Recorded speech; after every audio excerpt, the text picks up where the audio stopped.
gentlemen, good afternoon and welcome to Brooklyn, New York. As we get set for PBC on Fox this Saturday night at Barclays Center here in Brooklyn, we go live at 8 o'clock Eastern, 5 Pacific time on Fox and Fox Deportes. We have an outstanding triple header on tap. Before we get to meet our fighters that will be participating in our event on Saturday night, let's welcome the former lineal heavyweight champion of the world. Ladies and gentlemen, here is Michael Spinks.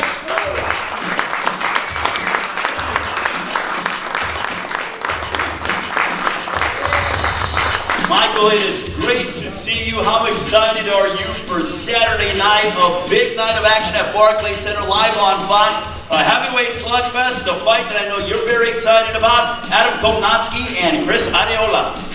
Yes, I am excited about the fight. I'd like to see who is going to win.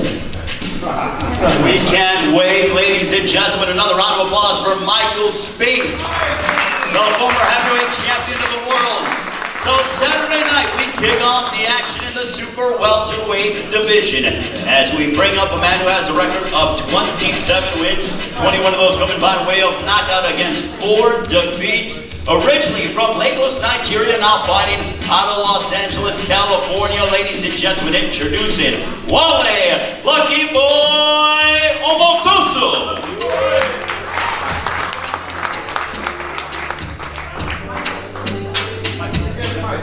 If I tell you, say I love you. And his opponent, ladies and gentlemen, with an impressive record of 30 wins, 6 losses, including 22 wins coming by way of a knockout. Saturday night, he makes his super welterweight debut, fighting out of Brooklyn, New York. Ladies and gentlemen, please welcome the cerebral assassin, Curtis Stevens.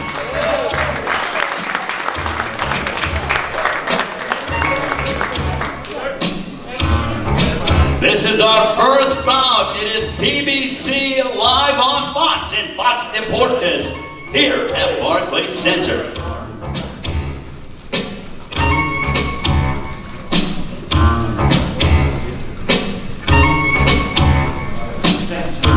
And now, ladies and gentlemen, we get set for our co-feature of the evening, 12 rounds for the interim WBA Light Heavyweight Championship of the World.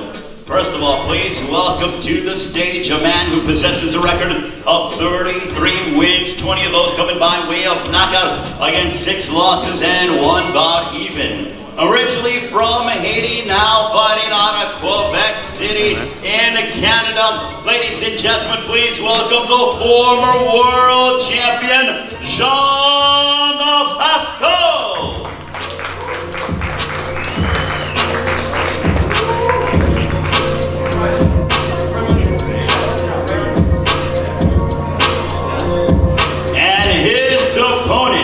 He is a 2012 United States Olympian with a record of 23 wins, no losses, 16 of those coming by way of knockout. Having captured his title by defeating Badu Jack back in January.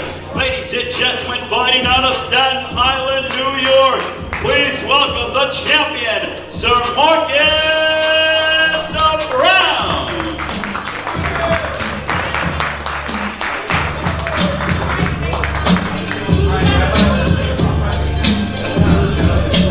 This is our co-main event, ladies and gentlemen. Marcus Brown and Jean Pascal. It's PBC live on Fox.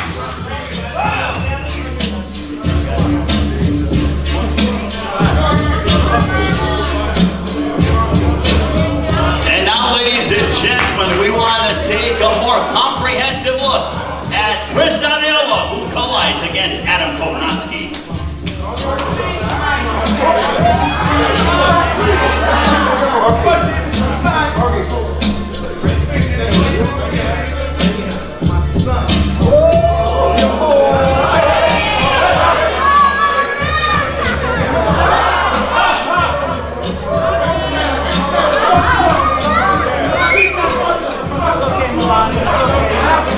And now, ladies and gentlemen, we want to bring to the stage record 38 wins, 5 losses, 1 draw, 33 big wins coming by way of knockout. Fighting out of Los Angeles, California, ladies and gentlemen, please welcome the former title challenger, the always exciting Chris the Nightmare Arreola.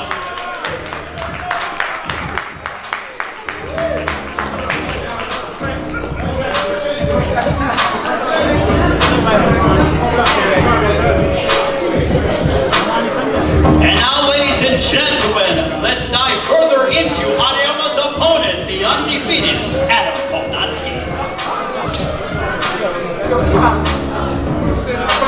Go get those belts.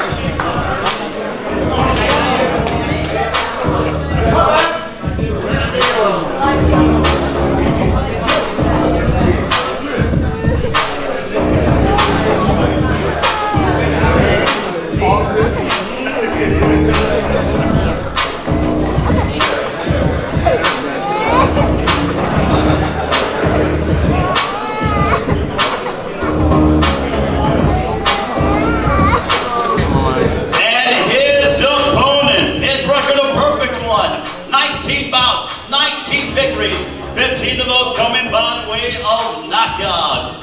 Originally from Poland, now fighting out of right here in Brooklyn, New York.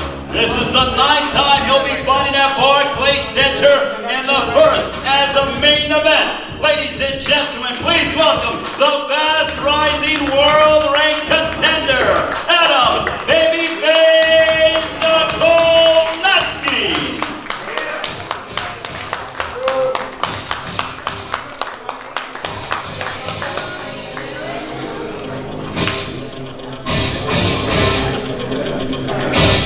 Ladies and gentlemen, this is our main event. It's Kownacki and Arreola, a heavyweight slugfest. It's PBC, live on Fox this Saturday night, 8 Eastern, 5 Pacific.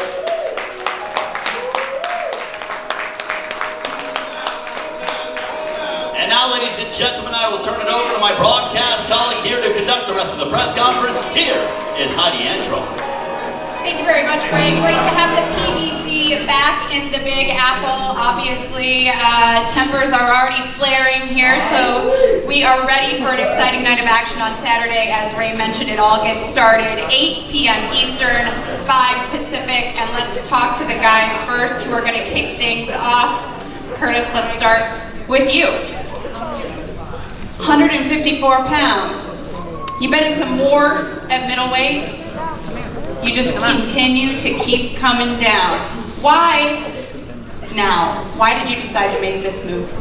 Like my camp, we have like a lot of 60s. So instead of us all like clashing heads, I decided like I'd be the one just to move down, so we wouldn't have us fighting each other like we had Danny and Sergey did. You know, it's a good division to be moving down to. A lot of things shaken up, obviously. You've got Julian Williams, J-Rock, you know, the new undisputed, or unified champ, excuse me. You've got Tony Harrison, who upset Jermell Charlo. That rematch looking to come later this year. And of course, we've got Erislandy Lara, a former champ who's fighting on Fox again the end of this month. So it's a good time to be moving to 154. First, you have to get past this man across from us, Wale. When you look across at your opponent here, do you think that he's going to be on weight, and do you think that he's going to have the speed and power at 154 that he did at middleweight? I would say it won't affect him that much because we all fight out, we are going through bad punishment. Me too, I was fighting at 147 and I moved on the weight class. We go there on Saturday and give the best we could. That's all I can say. But I really appreciate him taking the fight. Well, we're looking forward to this one. Let's move up the card. You two very good friends here, Curtis and Marcus. First time you will be fighting on the same card, correct? Right. Yeah, you called him like your big brother. What does it mean to you for that? I mean, it just shows you how life moves and time waits for no man. I remember, like I said, being 16 and watching Curtis and Berto and all those guys, Kid Chocolate headline the Hammerstein Ballroom. So to be on the same card with him. You know, it's an honor. Things got a little heated there on the stage. I know in the first press conference, a lot of words were said. What happened just here now? What was said and why the tip? Because he was touching me in places, you know what I mean? I really don't want to be touched, all up in my face, and I called him my son. Because he's my son and I'm his son on Saturday. Woo! John, I'm sure you have some words to respond to that. I'm his son. That guy's so funny. Yeah, when I was his age, I was already a world champion. He was watching me on TV while he was at the Olympics. I'm his son. Come on, man. Be real. Stop lying to yourself. Like, the truth's gonna come out anyway Saturday night. Good luck. That's it. Good luck. You haven't gone 2 fights in your career. If I'm not mistaken, there hasn't been a third time that you haven't gotten a knockout. It's every 2, then a knockout. You haven't had a knockout in 2 fights. Do you expect to knock him out on Saturday? No pressure, honestly. I'm a punishment, I'll tell you that much. And I'm gonna beat his ass, so however you wanna go, you're gonna go. But yeah, it's gonna be a good one. John, you said you expect him to run like a chicken. Listen, at the first press he said he's gonna knock me out, and now he's switching his phrase. Now he said he's gonna do his best, he's gonna pressure me, he's gonna do his best. Are you gonna run like a chicken and hold like an octopus, or are you gonna fight like a man and try to knock me out for real? Cause we all know that you're the best for running like a chicken and hold like an octopus. So what you gonna do right now? Promise the world, promise all the fans that you're gonna fight like a real man this time around. Promise, promise, because you said I'm gonna beat you up. I promise I'm gonna beat your ass. I promise. You said I promise I'm gonna beat your ass. No, you said the first press conference you're gonna knock me out. So promise the world that you're gonna knock me out and fight like a man. I'm not promising the world nothing. I promise I'm gonna beat you though. I bet you that. I know why you can promise anything. Cause hold on a second. Oh boy, we have props. If I were this, are you gonna promise the world? If I wear this and look like a woman, are you gonna promise the world that you're gonna knock me out like you used to do? So let me know. Let me know. If I wear this and win, are you gonna promise the world you're gonna knock me out this time around? Right. I see our heavyweights. Just ready. Let's get to the main event. I know that this one's got fireworks behind it. That's for sure. Adam, Chris, you've been waiting patiently. Yeah, I think he's kind of hungry, so. They are. We gotta make weight, so a lot of anger. They're hangry. You don't have to worry about that being the heavyweights. Let's start with you, Adam. This is your home. The last time we were in Brooklyn, the crowd was red and white. The Polish fans came out to support you. What does it mean to you to be headlining here in Brooklyn on Fox? It's one of my dreams coming true. I grew up when Barclays Center was being built. That was one of my dreams as an amateur to fight here. And Saturday night's coming true. So I'm very excited. You know, Chris, we talked earlier today about your win in Dallas and how you kind of have this resurgence in your career. But you've said that if you don't win, you will retire. Do you stand by that? And is there added pressure in your mind knowing that this could be your last press conference, your last weigh-in? I'm carefree, man. I have no stress in my life. If I lose, I'm okay with walking away. But I'm not here to do that. I'm here to win. I'm here to win. You know, I know I have a tough opponent in front of me with Adam. I know I got my work cut out for me, but the alignment will continue. You brought in Joe Goosen for this camp. Why did you make that change? What prompted you to, after all this time?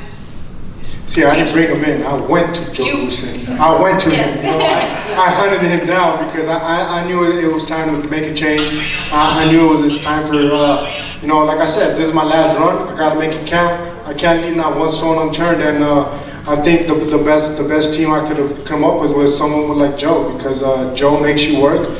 And that's what I needed. I needed to work. I needed to work on my mistakes. And I believe this fight is, the winner's going to be whoever catches the first mistake. So whoever makes the mistake, they're going to lose. So I got to make sure that I keep my P's and Q's and don't let Adam catch my mistake. Adam, did you do anything differently for this camp? How was training camp for you? It was great. 12 weeks. Lifted some weights, got a little bit stronger. spar a lot, like I always do. These guys push me hard, and I can't wait to showcase all this on Saturday. I'm just ready to go. You know, Chris has fought for the title 3 times. You have yet to do that. Do you feel as though that experience is something that will benefit him, or are you not concerned about him being on the big stage before? This is like a new experience for me because I'm the headliner, so it's a lot more media stuff, which is great. But it doesn't matter. I mean, the ring, it's 2 guys fighting each other, and me and Chris both like to fight, so nobody's gonna run, nobody's gonna hide. I just can't wait to get it over with, to tell you the truth, and just enjoy myself, because I love punching people in the face. As he says it with a smile. You both do. 2 of the nicest guys in boxing. Chris, when you look across at Adam, and you know the kind of guy he is, Yeah. does that make it harder for you to go in there against him? Absolutely not. No disrespect toward him or anybody, you know. I respect everybody outside the ring. Once we're in the ring, we ain't friends no more. Friends is out the door, friendship's out the door. After the fight, after the bells rings, the final bell, we'll shake hands, give each other a hug, and go on with our lives. The main thing is I want to make sure that I go back to his family, he goes back to his family.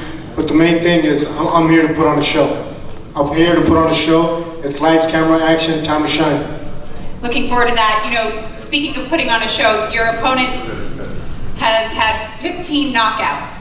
When you watch his fights, what stands out to you? Violent puncher. He just keeps coming, and his smile.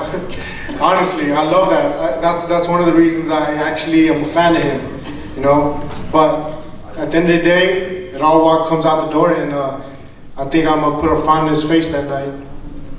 Chris has been in a lot of wars. I'll ask you the same question. When you look across at him and you've studied the tape on him, as I know you have, what do you see? A warrior. I remember watching him as an amateur coming up, and when Chris fought, it was a good fight. He's gonna come to knock you out. But that definitely takes out wear and tear in your body. So we're gonna see how much he has left in the gas tank. But I'm gonna test it. What's your prediction? My prediction is the fans gonna get their money's worth. Everybody that's paying a ticket, everyone's gonna be watching on Fox. They better tape it because they're gonna watch it again and again. You know, we have 2 great undercards, and then our fight. So it's gonna be a great fight, and I'm gonna be come out with my hand raised. And like I said, the nightmare will continue. Adam, do you knock him out? Yeah, I know Deontay Wilder is going to be there commentating. He is. He will be ringside. Right. So I remember last time, after my last fight when I fought George Washington, he was fixing his glasses. Make sure he's going to be fixing them again. All right, we'll leave it on that note. From Brooklyn, Chris, guys, we'll send it back to you in the studio.